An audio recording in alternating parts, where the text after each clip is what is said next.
in Philadelphia, and it's a game that features the youngest quarterback matchup ever in a conference title game. You got Brock Purdy, you got Jalen Hurts. Their combined age, 47 years and 208 days. I'm 8 years older than that. In the meantime, 49ers quarterback Brock Purdy, just the fifth rookie to start a conference championship game. He'll be seeking to become the first ever to start in a Super Bowl if they should get there. On the other side, you got Hurts, 20-3 in his career when the Eagles are favored. That's second best of any quarterback in the Super Bowl era. And Vegas likes the Eagles, but only by a smidge. They're currently a 2.5-point favorite in this matchup. It has sat at that number pretty much all week long.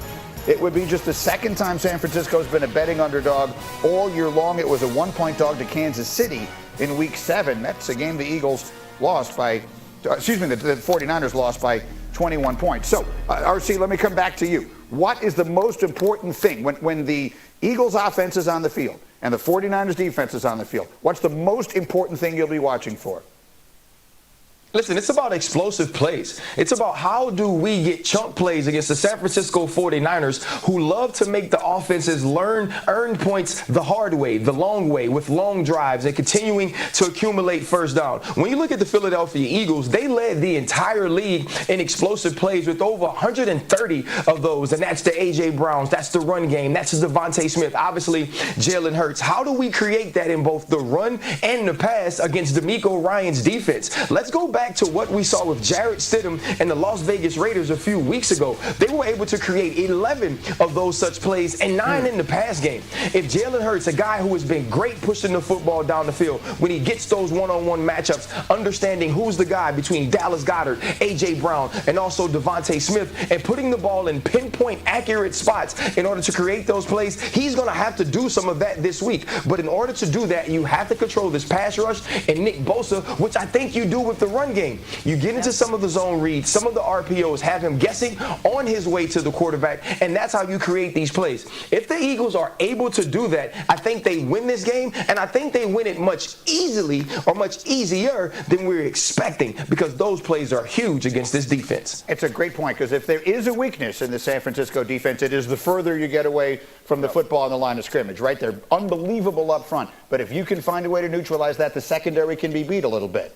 Yeah, again, the zone read is going to be key here. Bosa and playing against the zone read. So this play here is a misdirection, and it stops your feet, and that flashback of the tight end, it messes with your eyes. So anything that messes with your vision and something coming back to you on the mesh of the football and the quarterback, that's where you can be in trouble. And then again, they're a pass rushing football team. So what do? You take advantage of guys running up the field and opening up big lanes like this. So this front, the 49ers front, number one, they got to stop the zone read.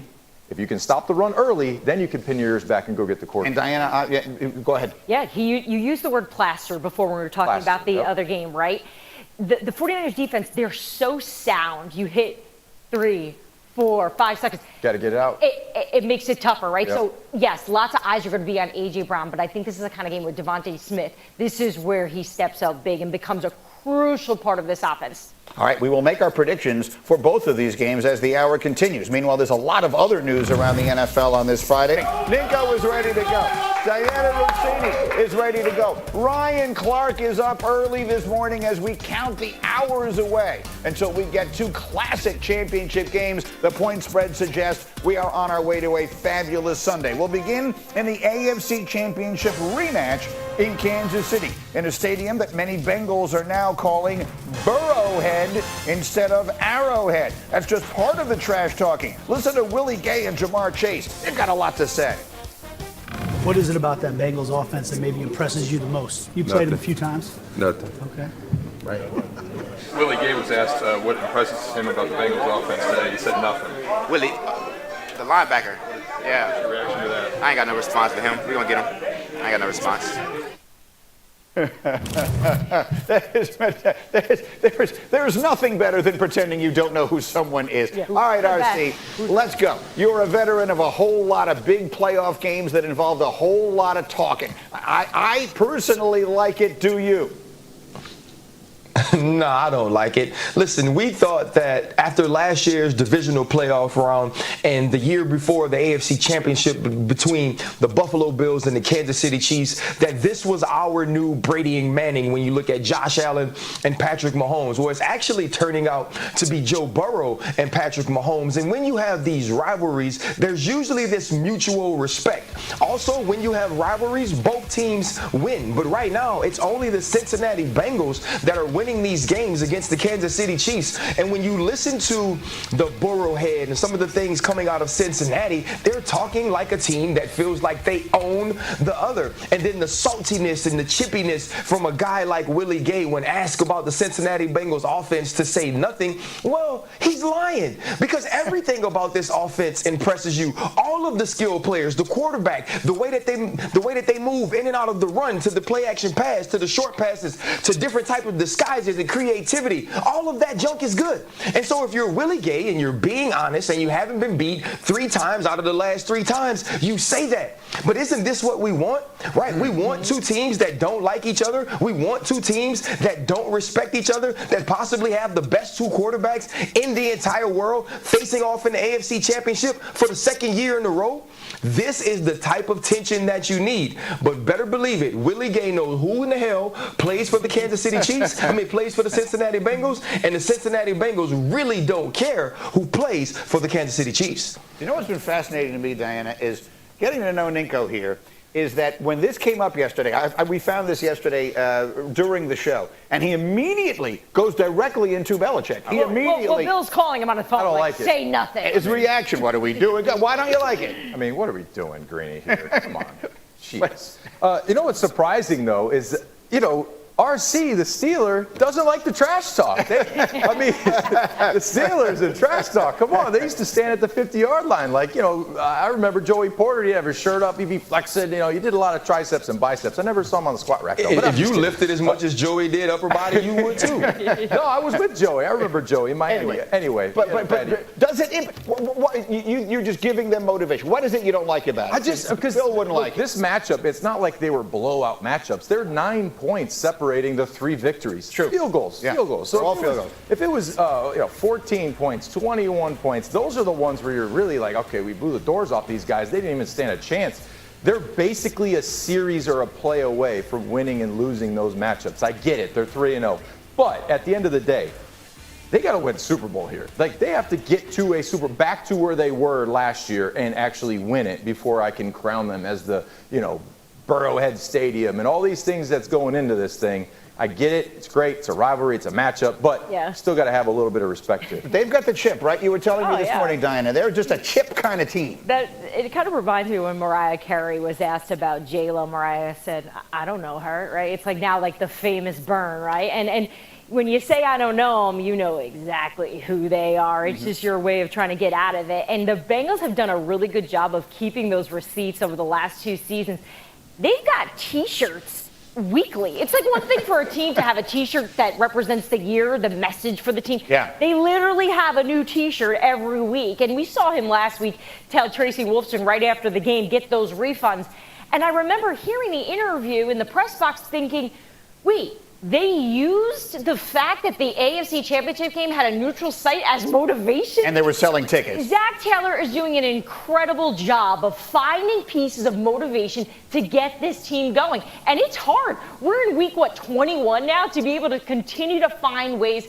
And look, this team is united on that front, and it works. So all of that is fun, and it's great for people like us. It does not, however, necessarily impact what happens once the ball is kicked off on Sunday. No. What does is the ankle of Patrick Mahomes. And so, Diana, I circle immediately back to you. We have all been studying the tape, watching everything. This, of course, is when he got hurt last Saturday, I should say, against Jacksonville. But we've been watching, literally watching him walk to and from a podium has been fascinating. What do we know about the ankle? No, and I'm going to be watching that tape on Sunday at the game during pregame to see how much tape he's actually using for that ankle. Yeah. He's not breaking stride. That's a really good sign, right? And that's his plant foot, it's his right ankle.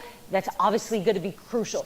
But I still think the big question remains. We know he can drop back and pass, but how much is he going to be able to move? We saw in the last matchup against the Bengals, his creativity, his mobility was a gigantic reason why they had success. So what does this Kansas City Chiefs offense look like without that? We saw a little sliver of it against the Jags, right? Short passes. It still works. You know Andy Reid's going to be able to come up with a game plan. And that's really what I have my eye on, Mike. How much are they going to keep this offense balanced? Because you're going to probably have to run the ball a little bit more rather than what we've seen in the past where it's long, deep shots. It's going to have to be more even. 200 yards passing, 200 yards on the ground. So, RC, let me put this as simply as I can. If Mahomes' mobility is limited by this, there's two pieces of the ankle. Can he plant and throw on it? Everyone seems to think the answer to that is yes. But if his mobility, that's the second piece, is limited, all those crazy off-schedule plays that he makes, if he can't do all that stuff, how much does it impact this game?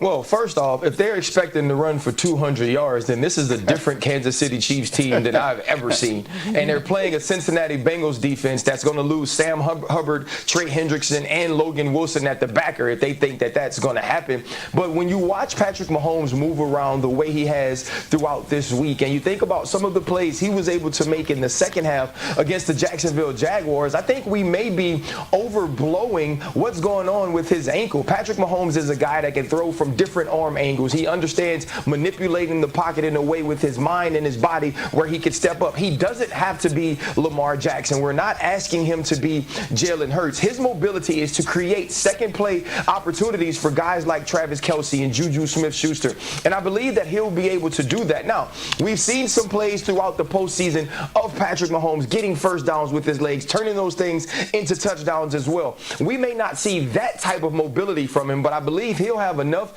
to manipulate the pocket and still show the world that Patrick Mahomes is about his mind and his arms as much as he is about his mobility and his legs. What do you think? Yeah, no, I agree with RC. And as a DB, RC understands plaster. The term plaster, what that is when the quarterback gets outside the pocket.